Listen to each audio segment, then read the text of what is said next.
जय हिंद और नमस्कार साथियों। स्वागत है आप सबका ग्रोथमोट यूपीएससी के यूट्यूब प्लेटफॉर्म के आज के यानी 1 जून 2021 के संशोधित संपादकीय विश्लेषण के इस अति महत्वपूर्ण सत्र में मैं हूं आपके साथ ध्रुव जानी। ग्रोथमोट यूपीएससी के इस प्लेटफॉर्म पर हम लोग यह श्रृंखला के तहत अति महत्वपूर्ण जो संपादकीय लेख होते हैं जो कि अलग अलग अच्छे प्रतिष्ठित समाचार पत्रों में छपते हैं, उनका यहाँ अध्ययन करते हैं, उनका यहाँ विश्लेषण करते हैं। तो आज एक ऐसे ही समाचार पत्र में छपे एक अच्छे लेख के बारे में हमें देखना है जो कि थोड़ा सा हमारी परीक्षा जो हमारा पाठ्यक्रम है उससे भिन्न है, मगर एक ओवरऑल मत बनाने के लिए, एक ओवरऑल व्यू पॉइंट दृष्टिकोण बनाने के लिए अति महत्वपूर्ण आज का यह हमारा टॉपिक है जिसके ऊपर आज हमें चर्चा करनी है। जो पेंडेमिक की सिचुएशन आज पूरे विश्व के सामने उपस्थित हुई है, उसके सामने जो नेतृत्व रहे अलग अलग राष्ट्रों के, और उसमें भी विशेष कर जो लोकतांत्रिक देश है उनके नेतृत्व ने कैसे इस पेंडेमिक को रिस्पॉन्ड किया, कैसे इस पेंडेमिक का प्रबंधन किया, उसका यहाँ लेखा जोखा है, जिनमें भारत, यूएस और ब्राज़ील केंद्र में है। तो देखेंगे पूरी चर्चा। तो हिंदू का यह लेख है आज। पहले मैं आपको इंट्रोडक्शन दे दूँ ये लेख के बारे में, फिर हम लोग मेन जो कोर्स चर्चा है वो शुरू करेंगे। Elected autocrats their pandemic response. Elected autocrats यानी कि जो निर्वाचित तानाशाह है, जो कि एकतंत्री शासन में अपना विश्वास रखते हैं और एक तंत्री शासन लगभग बनाने के लिए संपूर्ण प्रयत्न करते हैं, उनका इस महामारी का प्रबंधन कैसा रहा, उन्होंने यह महामारी को कैसे देखा, कैसे पॉलिसी रिस्पॉन्ड किया और आज वास्तविक रूप से ज़मीनी परिस्थिति क्या है उसका विश्लेषण करता यह लेख है। बहुत ही अच्छा लेख है, मगर जैसे मैंने आपको बताया कि थोड़ा सा भिन्न है हमारा पाठ्यक्रम के साथ। संपूर्णतः यह आज का जो टॉपिक है, आज का जो सब्जेक्ट है या आप विषय कह लीजिए, वो लिंक नहीं कर सकते, मगर एक मत बनाने के लिए, इंटरनेशनल अफेयर्स को समझने के लिए, जानने के लिए ये बहुत ही उम्दा आज का विषय है। कवर देखें दूसरी बाजू पर, तो ऊपर पैंडेमिक है, हमें दृश्यमान है, कोरोना वायरस की एक प्रतीकात्मक इमेज है, और नीचे तीनों लोकतांत्रिक देशों के नेता है जो कि निर्वाचित होते हैं, आमतौर पे इलेक्टेड होते हैं, और ये तीनों डेमोक्रेसी अपने आप में विशेष डेमोक्रेसियां हैं। यह लैटिन जो अमेरिका है, साउथ अमेरिका, वहाँ के ब्राज़ील के प्रेसिडेंट है जैर बोल्सोनारो। यह भारत का सबसे बड़ा लोकतंत्र, उसके पीएम है, उसके प्रधानमंत्री है, और दुनिया की सबसे पुरानी लोकशाही, पुराना लोकतंत्र, उसके प्रेसिडेंट भी यहाँ में दृश्यमान है। तो तीनों ने कैसे रिस्पॉन्ड किया, तीनों में क्या समानताएं है, और तीनों के शासन में, तीनों के कोरोना प्रबंधन में, महामारी प्रबंधन में क्या समानता है उसका यहाँ विश्लेषण किया है, और साथ ही में क्या लूपहोल्स है, कहाँ क्षति जो है रह गई है, वो भी यहाँ लेखक ने हमारे सामने यह पूरा चित्र जो है वो बहुत ही सुस्पष्ट कर दिया है। तो शुरू करेंगे लेख की तस्वीर से। जैसे मैंने आपको बताया द हिंदू में है, और बहुत ही अच्छा है। पैट्रिक हेलर नामक श्वेत लेखक है इनके, और ब्राउन यूनिवर्सिटी के अध्यापक है, सोशियोलॉजी के, वो इंटरनेशनल अफेयर्स के, बहुत ही उम्दा उन्होंने अपना यहाँ रिसर्च रखा है।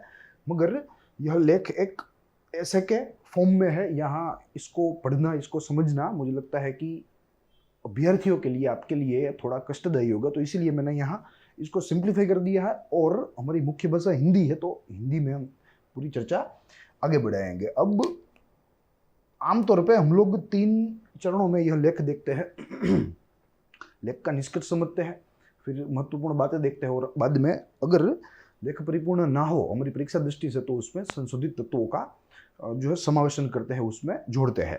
मगर यहाँ यह लेख थोड़ा भिन्न है, साथ ही में पाठ्यक्रम से भी थोड़ा भिन्न है, तो इसलिए यह लेख को हम लोग उस मोडस ऑपरेंडी से, उस एजेंडे से नहीं समझेंगे, मगर यहाँ कुछ इस तरह देखेंगे। सबसे प्रथम हमने आर्टिकल का वर्गीकरण कर दिया है कुल 4 चरणों में। सबसे प्रथम इसमें पूर्व भूमिका यानी कि इंट्रोडक्शन रहेगा, फिर बाद में रिएक्शंस, तीनों नेतृत्व ने कैसे रिएक्ट किया यह पूरे प्रबंधन को, तो वो देखना है यहाँ। फिर बाद में लाइन ऑफ नेशनलाइजेशन देखेंगे, या नेशनलिज्म दोनों कह सकते हैं, जो राष्ट्रवादी भावना है जो कि यह तीनों में दिखती है, तो कैसे वो हानिकारक है उसको यहाँ समझने का प्रयास करेंगे, या कोरोना प्रबंधन में कैसे आपत्तिजनक है वो यहाँ बात की गई है। और साथ ही में पुशबैक यानी कि जो एक धक्का लगा है यह नेतृत्व से, या इन नेतृत्वों को, उसकी चर्चा यहाँ हम लोग करेंगे। सबसे प्रथम इंट्रोडक्शन से शुरू करेंगे। देखिए, जैसे मैंने आपको बताया कि महामारी जो है वो पूरे विश्व में फैल गई है, मगर उसमें विशेष रूप कर जो बड़े राष्ट्र है, चाहे वो आर्थिक दृष्टि से हो, चाहे वो अपनी जनसंख्या की दृष्टि से हो, तो उसमें जो लोकतांत्रिक देश है विशेष करके, वहाँ कोरोना की जो महामारी है वो बहुत ही घातक बनी है। जैसे यूएस, ब्राजील और भारत, या आप कह लीजिए इंडिया, तीनों के तीनों लोकतंत्र है वो एक समानता है, मगर तीनों में कोरोना ने बहुत ही हाहाकार मचाया है। यूएस में प्रथम लेयर में, ब्राजील में दूसरी और पहली दोनों लेयर में, और भारत में दूसरी लेयर में। ठीक है, तो यहाँ यह जो नुकसान हुआ है उसका विश्लेषण किया गया है, या एक प्रकार से कह लीजिए कि इसको इवेल्युएट किया गया है, यानी कि इसका एक प्रकार से पुनः मूल्यांकन किया गया है, फिर से री इवेल्युएट किया है। तो पूरी चीजें समझनी है, और कहा गया है कि यह 3 लोकतंत्र में जो आज निर्वाचित होकर जो नेता आए हैं, जो नेतृत्व आया है, वो दरअसल एक प्रकार से तानाशाही है, एक तंत्री है, एक तंत्री नेतृत्व। और उन्होंने अपनी स्वार्थपूर्ण, गैर जिम्मेदारी, तुष्टिकरण करने वाली जो नीतियां हैं, वो नीतियों को यहाँ लागू करके यह परिस्थिति को और गहरा बनाया है और कठोर बनाया है। तो यहाँ उसकी घोर निंदा की गई है। साथ ही में यह पूरा जो लेख है उसके पहले एक डिस्क्लेमर जरूरी है, या इस लेख के विश्लेषण के पहले एक डिस्क्लेमर जरूरी है कि यहाँ बहुत ही तीखी निंदा हुई है तीनों के तीनों गवर्नमेंट्स की, तीनों के तीनों जो नेता है उनकी। तो यहाँ मैं सबसे पहले तो यह डिस्क्लेमर इस सेशन के साथ लगाना चाहूँगा कि यहाँ लेख की बात मैं करूँगा, लेख में जो कुछ दृष्टिकोण दिए हुए हैं मैं आपके सामने उसको रखने का प्रयास करूँगा। निजी तौर पर मैं किसी को भी जो है कोई उंगली नहीं उठा रहा हूँ। तो यहाँ अब पूरी चीज़ें समझेंगे तो देखना है विशेष रूप से, जैसे मैंने यहाँ बताया, यूएस प्रथम लेयर में, ब्राज़ील दोनों ही लेयर में, और भारत जो है वो दूसरी लेयर में कोरोना की चपेट में आ गया और हाहाकार फैल गया है। तो ये बात रही इंट्रोडक्शन की। अब यहाँ रिएक्शंस देखने हैं कि यूएस ने क्या रिएक्शंस लिए, फिर बाद में ब्राज़ील ने क्या रिएक्शन लिए, फिर भारत का क्या रुख रहा। तो सबसे प्रथम इस दूसरे चरण की हम लोग शुरुआत यूएस से करेंगे।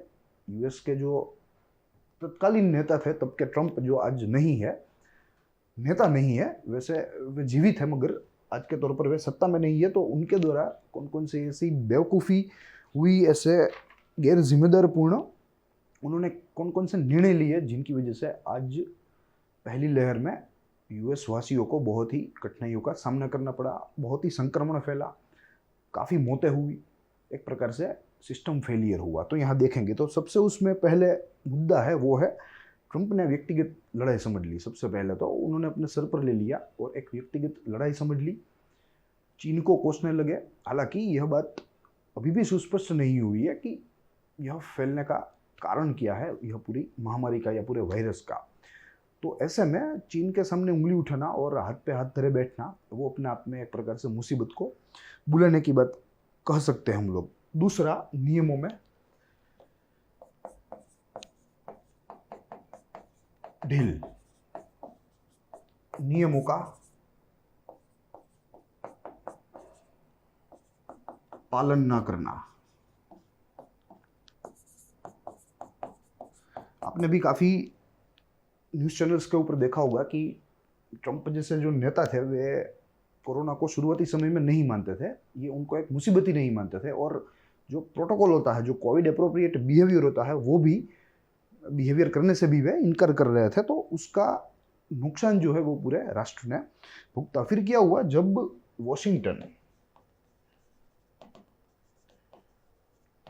वॉशिंगटन को यह जो महामारी है उसकी जो मुसीबत है जब वो वास्तविक लगने लगी और वो जब रिस्पॉन्स देने के लिए उभरा, तब देरी हो चुकी थी और पहली लहर के चपेट में यूएस आ गया था। मगर यहाँ ये समझना है कि यह होने का कारण एकमात्र हो सकता है, वो है वैज्ञानिक समुदाय की अवमानना या उनकी अवगणना। उनके द्वारा जो चिंताएं व्यक्त होती है, जो चेतावनियां व्यक्त होती है, उनको इग्नोर करना, नज़रअंदाज करना।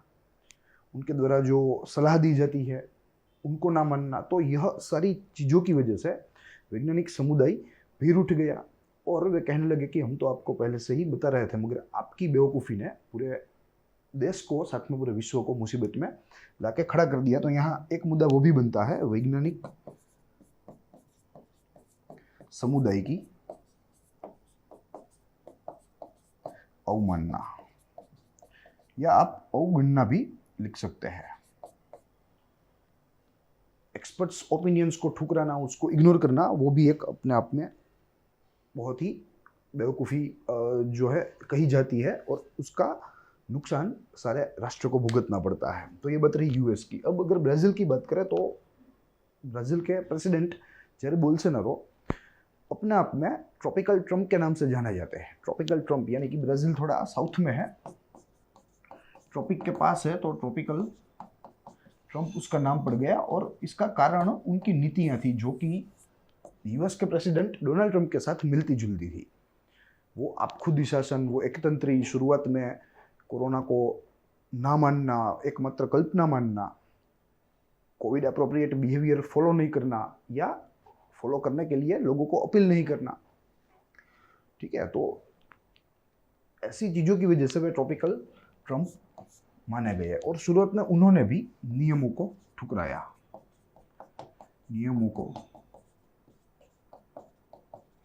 और इसीलिए आज ब्राज़ील में दोनों लहरों में ब्राज़ील को बर्बाद कर दिया, दोनों लहरों ने। उसका यह एक कारण हो सकता है। साथ ही में उन्होंने मात्र एक जुकाम, हल्का सा जुकाम करके कोरोना को अंडर एस्टिमेट किया, ठीक है, और अपनी जनसंख्या को बताया कि आपको कुछ नहीं करना, आपको ध्यान रखना है, लॉकडाउन नहीं ला दे, कोविड अप्रोप्रिएट बिहेवियर फॉलो करने की जो अवेयरनेस जो क्रिएट होनी चाहिए पूरी जनसंख्या में, वो नहीं की, ठीक है। जिसका कारण ये हुआ कि ब्राज़ील का जो है, ब्राज़ील को कोरोना ने अपनी एक पेटी डिश मान लिया, और वो वहाँ बहुत ही जो है घातक परिस्थिति उत्पन्न करने में सफल रहा कोरोना वायरस। अब यहाँ से भी जेर बोल्सोनारो रुके नहीं, उन्होंने अपने जो पब्लिक हेल्थ ऑफिसर्स थे, ब्यूरोक्रेसी जो थी, जो हेल्थ सेक्टर के साथ जुड़ी हुई थी, उनके ऊपर दबाव डाला, उनके द्वारा जो सलाह दी जाती थी उसको नज़रअंदाज किया, यहाँ तक उनको फायर्ड किया, नौकरियों से निकाल दिया कि आप सब लोग झूठ बोल रहे हैं, कोरोना जैसी बीमारी होती ही नहीं है, कुछ नहीं है। अपने हेल्थ मिनिस्टर को जो है रेजिग्नेशन देने पर मजबूर किया, जब उनके हेल्थ मिनिस्टर के द्वारा कहा गया कि भाई यह एक वास्तविक संकट है, तब उनकी भी नहीं मानी और उनको भी चलता कर दिया उनका रेजिग्नेशन लेके। तो इन सारी चीज़ों की वजह से यूएस और ब्राज़ील दोनों में जो हालात थे वे हाथ से बाहर निकल गए, म्यूटेशन को फैलने का चांस मिला, और अधिक जो है मात्रा में वो फैला, अधिक मात्रा में संक्रमण हुआ, और मौतें भी काफ़ी हुई। तो ये बात रही ये दो राष्ट्रों की। अब भारत आया, तो भारत की बात करें तो पहले कोरोना के लहर में भारत का जो रिस्पॉन्स था वो अच्छा था। साथ ही में नरेंद्र मोदी यूएस और ब्राज़ील के नेताओं के जैसे कभी भी उन्होंने सार्वजनिक रूप से कोरोना को नकारा नहीं है। उन्होंने शुरुआत से ही एक वास्तविक संकट ही माना है इसे, और इसी तरह अपने नीतियों को जो है आकार दिया है, नीतियों को अमल करवाया है। तो यहाँ ये बात तो हमें कहनी होगी कि नरेंद्र मोदी ने शुरुआत से ही कोरोना को एक भयंकर संकट माना है, उसमें में कोई शंका नहीं है। मगर यहाँ जो पॉलिसी इम्प्लीमेंटेशन में जो कोऑर्डिनेशन होना चाहिए, वो कोऑर्डिनेशन, वो संकलन गैरहाजिर था, इसीलिए पॉलिसी लूपहोल्स हुए, इसीलिए सिस्टम फेलियर हुआ। तो जब हमने पहला लॉकडाउन लगा, तब भारत एक, सबसे पहले समझिए, एक बहुत ही विशाल देश है भौगोलिक दृष्टि से, और एक फेडरल स्ट्रक्चर है, यानी कि हमारा जो ढांचा है वो संघीय ढांचा है, जिसमें एक केंद्र होता है, बाकी के प्लेयर्स जो होते हैं वे राज्य होते हैं। तो यहाँ राज्यों के साथ संकलन बहुत ही अहम बन जाता है, बहुत ही ज़रूरी बन जाता है, जो यहाँ नरेंद्र मोदी सरकार करना भूल गई जब पहला लॉकडाउन लगा। और इसका ही कारण रास्ते पर करोड़ों जो श्रमिक थे, जो दूर दराज गांवों से आए थे काम धंधा ढूंढने के लिए, अलग अलग राज्यों से आए थे, it was a trans state migration, वे उनको भूल गए और उनको मजबूरन पैदल अपने घर जाना पड़ा। सरकार की तरफ से कोई एक भी प्रकार की आप समझ लीजिए कि मदद जो है वो नहीं मिल पाई। और जब मिलना शुरू हुई तब खेल जो है वो ऑलमोस्ट खत्म हो गया था।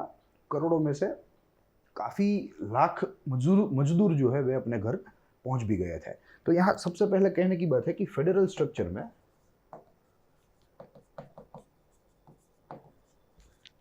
चीफ मिनिस्टर्स के साथ जो संकलन होना चाहिए वो संकलन यहाँ देखने को नहीं मिला, जिसका कारण यह करोड़ों लोगों को हालांकि भुगतनी पड़ी, उनके ऊपर अन्याय हुआ, या आप समझ लीजिए एक प्रकार से उनको पीड़ा यातनाएं सहन करनी पड़ी। फिर बाद में गवर्नमेंट की जो धीरज है वो भी यहाँ गैरहाजिर दिखती है। NDA, Narendra Modi led NDA की गवर्नमेंट जो आज बनी है, जो कि दूसरी टर्म के तहत जा रही है पूर्ण बहुमति से, उनमें धीरज की कमी देखने को मिली। एक्सपर्ट्स की जो राय थी, जो उनके ओपिनियंस थे, उनको नज़रअंदाज किया गया। एक्सपर्ट्स जो ओपिनियंस दे रहे थे कि भाई दूसरी लहर आने वाली है, अब संभल कर चलिए, अभी भी ऐसे महामारी खत्म नहीं होती, यह दूसरी लहर आएगी अगर हमने लापरवाही बरती तो। मगर सरकार यहाँ उनकी सलाह मानने से बची, सरकार ने लापरवाही बरती और दूसरी लहर भारत में ऐसी आई कि परिस्थिति जो है वो सारी बदल कर रख दी। करोड़ों संक्रमण हुए, लाखों की तादाद में जो है मौत भी यहाँ देखे गए हैं भारत में।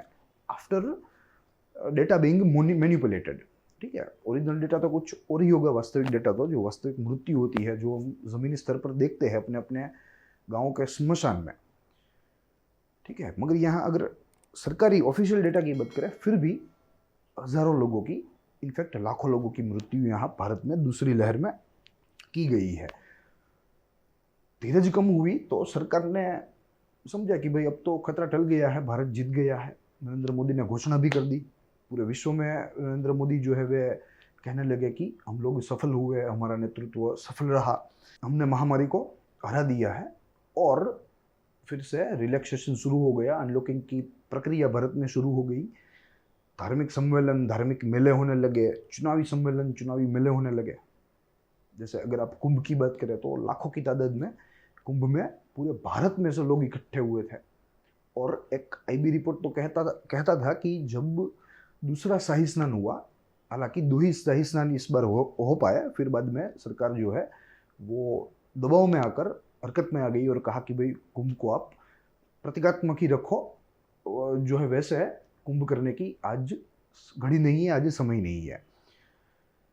तो वो रिपोर्ट के द्वारा ऐसा दावा किया जा रहा था कि कुंभ में करीब करीब 10 लाख पॉजिटिव केस है, करीब करीब 10 लाख जो पूरे भारत में गए, ठीक है। और जो आज हमने दूसरी लहर का जो पिक देखा,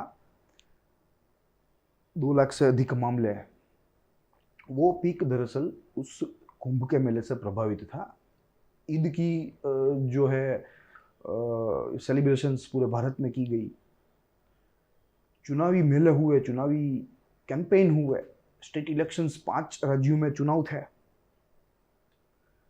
केंद्र सरकार भूल गई थी कि भारत में कोरोना है, कोरोना को प्राथमिकता देनी चाहिए, नहीं कि राज्यों के चुनावों को। चुनावी मेले किए, कोविड प्रोटोकॉल का उल्लंघन किया, लाखों की तादाद में लोग इकट्ठे हुए, मास्क कहीं जो है दिखाई नहीं दे रहे थे, सोशल डिस्टेंसिंग की ऐसी की तैसी हो रही थी। ये सब सेंट्रल नेतृत्व में हुआ था। तो यहाँ भारत में ये भी एक मुद्दा है। तो लिख सकते हैं धीरज की कमी,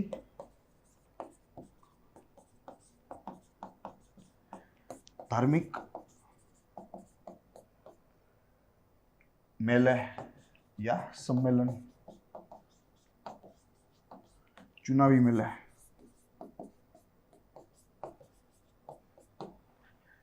परिस्थिति भारत में 4000 से अधिक मौत प्रतिदिन, और ऐसा लगातार 10 दिनों तक चला मई महीने में, ठीक है। तो यहाँ एक प्रकार से सिस्टम फेलियर हुई थी, पॉलिसी लूपहोल्स यहाँ देखने को मिलते हैं। जो सेंट्रलाइजेशन ऑफ पावर हो रहा है आज पीएमओ के द्वारा, वो दरअसल हितकारी नहीं है, वो नुकसानकारी है, वो यहाँ आज हमें देखने को मिलता है। अब जब परिस्थिति बिगड़ने लगी, तब केंद्रीय नेतृत्व ने यह सारी जिम्मेदारी जो है वो जिला स्तर के ऊपर रख दी, यानी कि राज्यों के ऊपर रख दी इनडायरेक्टली, अप्रत्यक्ष रूप से। कुछ ही दिनों पहले नरेंद्र मोदी ने वीडियो कॉन्फ्रेंस के जरिए जिला अधिकारियों से, जो जिला अध्यक्ष है, उनके साथ बैठक की और कैसे आगे की रणनीति बनाई जाए उसका भी जिक्र किया। साथ ही सरकार अपने बजट एलोकेशन से अधिक व्यय करना नहीं चाहती, ऐसा भी यहाँ हमें दृश्यमान है, क्योंकि जो वैक्सीनेशन का जो कार्यक्रम है उसकी संपूर्णतः आर्थिक जिम्मेदारी केंद्रीय सरकार ने राज्य सरकारों के ऊपर रख दी है, जो कि एक अपने आप में विचित्र बाबत है। हालांकि जो फंडिंग होना चाहिए वो केंद्र सरकार के द्वारा ही होना चाहिए पूरे भारत का, मगर ये जिम्मेदारी सरकार ने, यानी कि सेंट्रल गवर्नमेंट ने स्टेट गवर्नमेंट्स को दे दी है। अब राज्यों को अपनी पॉपुलेशन को अगर टीका लगवाना है तो उन्हें पैसे देने होंगे कंपनियों को, और कंपनियां वैक्सीन देगी राज्यों को। सेंट्रल गवर्नमेंट का जो रोल था वो उन्होंने चुपकी से अपना जो पैर था यह पूरे मैनेजमेंट में वो अपना निकाल लिया है। तो यहाँ ये भी एक बात हमें देखनी है, समझनी है। ठीक है, अब ये बात रही रिएक्शन की।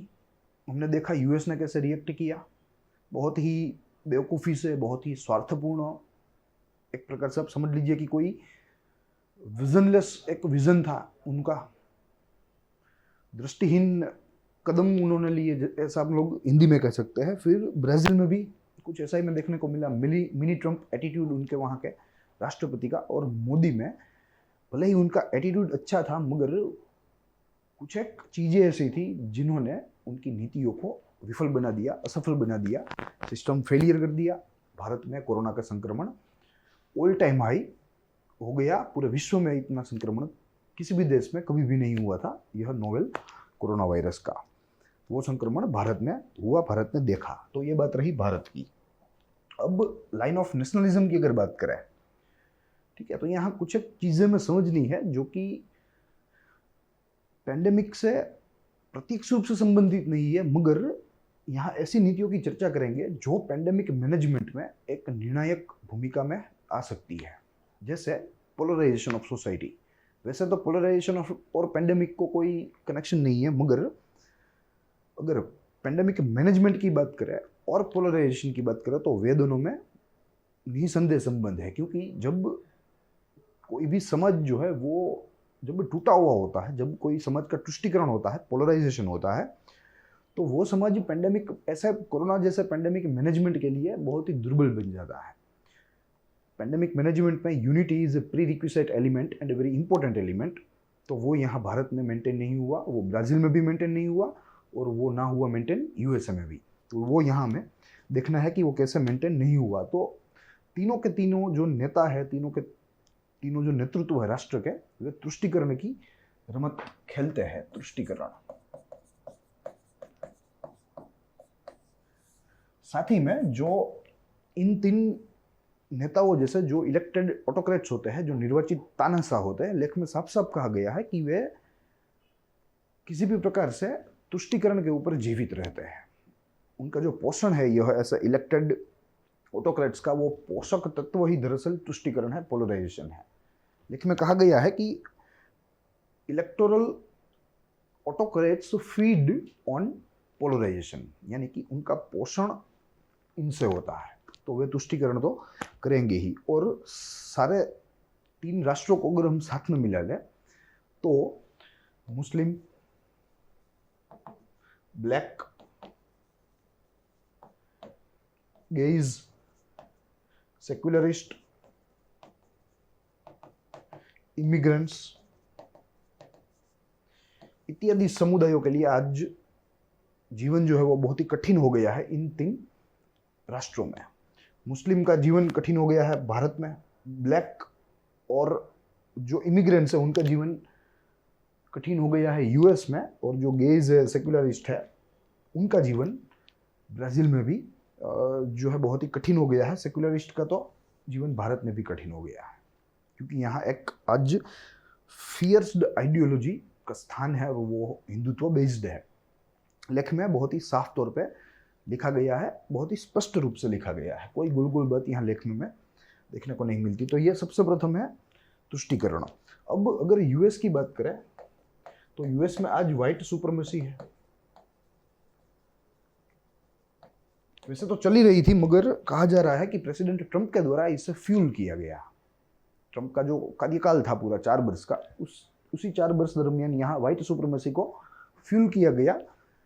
काले लोगों के लिए, ब्लैक रेस वाले लोगों के लिए, या आप समझ लीजिए कि वो वंश वाले लोगों के लिए बहुत ही कठोर समय था। उनके ऊपर अत्याचार किए गए, यातनाएं, प्रताड़नाएं उनको दी गई, उनकी जो है अवैध रूप से हत्याएं की गई, और काफ़ी सारे तूफान भी हुए, हमने अखबारों में पढ़े भी है। ठीक है, तो यहाँ यूएस में व्हाइट सुप्रीमेसी ने प्रिवेल किया 4 वर्षों तक। ब्राजील में जो वहाँ के प्रेसिडेंट हैं वो ओपोजिशन को कम्युनिस्ट कहते हैं, साम्यवादी बुलाते हैं, और साम्यवादी ही समझते हैं। तो एक प्रकार से वहाँ एंटी कम्युनिज्म की भावना चल रही है, और कम्युनिस्ट लोगों को उनके साथ जो है अत्याचार किए जा रहे हैं, या आमतौर पे उनको जो सहूलियत अन्य लोगों को, अन्य नागरिकों को मिलती है, वो नहीं मिल पाती। अब बात रही भारत की, तो भारत में सबसे प्रथम तो कश्मीर का मुद्दा, हम लोग कह सकते हैं कि कश्मीर एकमात्र भारत का मुस्लिम बहुल राज्य, एकमात्र 28 राज्यों में एकमात्र मुस्लिम बहुल राज्य। तो सबसे पहले नरेंद्र मोदी की इस राइट विंग सरकार ने सबसे पहले तो इस राज्य को सैन्य छावनी में तब्दील कर दिया, इसका रूपांतरण कर दिया, इसको ट्रांसफॉर्म कर दिया सैन्य छावनी में, यानी कि मिलिट्री जोन में, military zone, on the name of Jammu and Kashmir reorganisation act 2019। फिर दूसरी बात आई एनआरसी की, नेशनल रजिस्टर ऑफ या रजिस्ट्री ऑफ सिटीजनशिप, जिसमें डॉक्यूमेंट्स जो है देने की बात की गई। जिनके डॉक्यूमेंट्स ना हो उनको नागरिक नहीं गिना जाएगा, उनका पंजीकरण यहाँ नहीं होगा। तो ऐसे तो लाखों करोड़ों मुस्लिम है जो कि बांग्लादेशी है या म्यांमार से आए हैं, वे यहाँ रह रहे हैं, उनके पास डॉक्यूमेंट्स नहीं है, मगर वे भारत में ही रहते हैं, भारत में ही आर्थिक प्रवृत्ति करते हैं। ठीक है, तो यह एक प्रकार से सेकंड क्लास सिटीजनशिप देने की बात है और पोलराइजेशन करने की बात है। अब ऐसे पेंडेमिक के रिस्पॉन्स के लिए ऐसा दुर्बल समाज अपने आप में आपत्तियों को सर्जन देता है, आपत्तियां उत्पन्न करता है। तो ये बात रही भारत की, और साथ ही में यहाँ एथनो नेशनलिज्म, ये टर्म यहाँ यूज की गई है, और लेखक ने कहा है कि तीनों देशों में देखने को मिलता है, तीनों देशों में, और यही सोशल पोलराइजेशन को फ्यूल करती है। Social polarisation, ethno nationalism just fuels social जो है पोलराइजेशन, और वो यहाँ भारत समेत यह तीनों देशों में बहुत ही अच्छी तरीके से हो रहा है। तो ये बात रही यहाँ नेशनलिज्म की, कि कैसे तीनों नेता अपने राष्ट्र में पोलराइजेशन का खेल करते हैं नेशनलिज्म के नाम पर। अब यहाँ देखना है कि तीनों में कुछ एक ऐसे बिंदु है जो कि बहुत ही कॉमन है। This all three leaders share some common points within them. कुछ एक है जिसका मैं यहाँ जिक्र करूंगा। सबसे प्रथम, तीनों के तीनों राइट विंग पॉपुलिस्ट, यानी कि प्रजा में जाने माने राइट विंग। उसके बाद है पोलराइजेशन, जिसका जिक्र हमने अभी ही किया, पोलराइजेशन। उसके बाद है सेंट्रलाइजेशन ऑफ पावर, तो वो भी तीनों देशों में भरपूर देखने को मिलता है। ओवरराइडिंग, एक्सपर्ट्स, इंस्टीट्यूशन, जो एक्सपर्ट कमेटी के द्वारा जो सलाह दी गई है, जो चेतावनियां, जो वार्निंग्स दी गई है, उनकी अवमानना करना, उनको नजरअंदाज करना, उनकी अवगणना करना। बाद में असल्ट ऑन मीडिया या असल्ट ऑन मीडियाज इंडिपेंडेंस, ये भी तीनों देशों में भरपूर देखने को मिलता है। तो कुल मिला के ये 5 बिंदु है जो कि तीनों राष्ट्रों के नेताओं में समान है, और इसीलिए यहाँ तीनों राष्ट्रों के नागरिकों को आज बहुत ही भारी मुसीबत का सामना करना पड़ रहा है, और इसके मूल में इनका तानाशाही मिजाज ही जिम्मेदार है। अब बात है चौथे और आखिरी चरण की इस लेख के, जिसमें कहा गया है कि जिसका टाइटल है पुशबैक, यानी कि किस नेता को कैसे पुशबैक मिला। तीनों को यहाँ हम लोग इवेल्युएट करेंगे। यूएस का नेता ट्रम्प, ब्राजील का नेता बोल्सोनारो और भारत का नेता मोदी। ट्रम्प से शुरुआत करेंगे तो यहाँ एक ही चीज लिखनी है, मीडिया एक्सपोज्ड ट्रम्प। हालांकि आज तो वे सत्ता में है भी नहीं, मगर जब थे और जब उनके आखिरी दिन चल रहे थे तब मीडिया ने उनको एक्सपोज कर दिया, उनकी जो पर्सनैलिटी थी उसको एक्सपोज कर दिया और कहा कि कैसे ये पूरे राष्ट्र के लिए जो है एक प्रकार से हानिकारक है, इसे हटाना चाहिए। तो यहाँ मीडिया ने एक्सपोज कर दिया। ब्राजील में जो ब्राजीलियन सेनेट थी, वहाँ की जो पार्लियामेंट है, it started public investigation in handling of pandemic by press।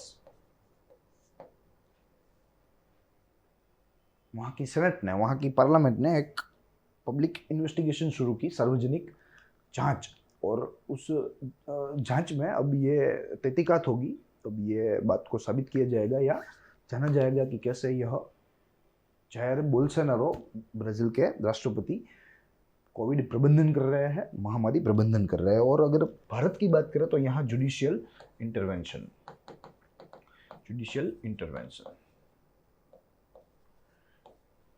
Supreme court, high court, चाहे वो दिल्ली की हो चाहे वो मुंबई की हो, इन्होंने सरकारों से जवाब मांगा है। सुप्रीम कोर्ट ने तो यहाँ तक कह दिया कि भाई अगर आपके द्वारा प्रबंधन नहीं होता है तो आप बता दीजिए, हम लोग कुछ अलग इंतजाम करेंगे। तो यहाँ सेंट्रल गवर्नमेंट की यह हार दर्शाता है। सेंट्रल गवर्नमेंट के लिए ये बहुत ही शर्मजनक बात है।